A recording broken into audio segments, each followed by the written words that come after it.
அனைத்து உரிமை குரல் நண்பர்களுக்கும் வணக்கம். சீமானுடைய அரசியல புகழாம இருக்கவே முடியாது அப்படின்னு எஸ் சந்திரசேகர் பாத்தீங்கன்னா தற்போது ஒரு தனியார் நிகழ்ச்சியில் பேசியிருக்காரு. இது குறித்த முழுமையா பார்க்க போறோம், வாங்க பார்க்கலாம். இயக்குனர் எஸ் சந்திரசேகரை பார்த்தீங்கன்னா ஒரு இயக்குனராக மட்டும்தான் முன்பு இருந்த காலத்தில் தெரிஞ்சிருக்கும். ஆனால் தற்போது இருக்கக்கூடிய நிலவரப்படி எஸ் சந்திரசேகர் அப்படின்னு சொன்னாலே விஜயுடைய தந்தை அப்படின்ற ஒரு மிகப்பெரிய அங்கீகாரம் தான் பார்த்தீங்கன்னா அவருக்கு இருந்திருக்கு. இந்த ஒரு காரணத்தினாலேயே விஜய்க்கும் எஸ் சந்திரசேகருக்கும் ஏகப்பட்ட கருத்து மோதல்கள் இருக்கு அப்படின்னும், விஜயும் அவருடைய தந்தையும் பார்த்தீங்கன்னா சரியா பேசிக்கிறது கூட இல்லை அப்படின்னு ஏகப்பட்ட விமர்சனங்கள் பார்த்தீங்கன்னா இருந்துட்டு இருக்கு.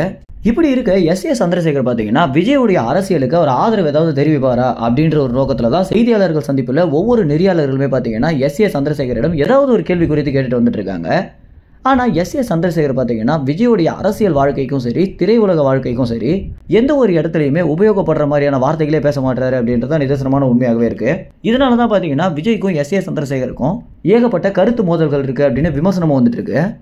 இந்த ஒரு விஷயத்த மாற்றி ஆகணும் அப்படின்னு தான் தற்போது சீரியலில் படங்கள் எல்லாம் பார்த்தீங்கன்னா எஸ் சந்திரசேகர் நடிச்சுட்டு வந்துட்டு இருக்காரு. இப்படி இருக்கும்போது தான் ஒரு தனியார் நிகழ்ச்சிக்கு பார்த்தீங்கன்னா எஸ் சந்திரசேகர் வந்திருக்காரு. இந்த இடத்துல நெறியாளர்கள் விஜயுடைய அரசியல் குறித்த கேள்விகள் எழுப்பியிருந்தாங்க. இந்த ஒரு இடத்துல யாருமே பார்த்தீங்கன்னா எஸ் சந்திரசேகர் சீமானை குறித்து போடுவார் அப்படின்னு எதிர்பார்த்திருக்க மாட்டாங்க. எஸ் சந்திரசேகர் பார்த்தீங்கன்னா விஜயோடைய அரசியல் குறித்து அவருடைய கொள்கைகள் வெளியான அப்புறம் தான் தெரியும் அப்படின்னும், இது குறித்து நாங்கள் பெரிய அளவில் பேசிக்கிட்டது கிடையாது அப்படின்னு சொல்லியிருந்தாரு.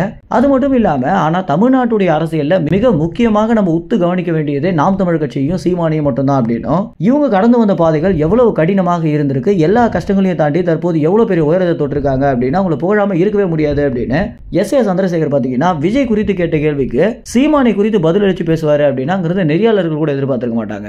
எஸ் சந்திரசேகருக்கு பார்த்தீங்கன்னா தமிழ் தேசிய உணர்வு அதிகம் அப்படின்னும், ஆரம்பத்திலிருந்தே சீமானுடைய வீடியோக்கள் அனைத்தையுமே அவருடைய பேச்சுக்களையும் கேட்டுட்டு வந்துட்டு இருக்கேன் அப்படின்னும், விஜய் கூட பார்த்தீங்கன்னா சீமானுடைய வீடியோக்களை பார்க்கறத நான் பார்த்திருக்கேன் அப்படின்னு எஸ் சந்திரசேகர் பார்த்தீங்கன்னா நிறைய ரகசியங்களை பார்த்தீங்கன்னா ரொம்ப வெளிப்படையாகவே பேசிட்டு வந்துட்டு இருக்காரு.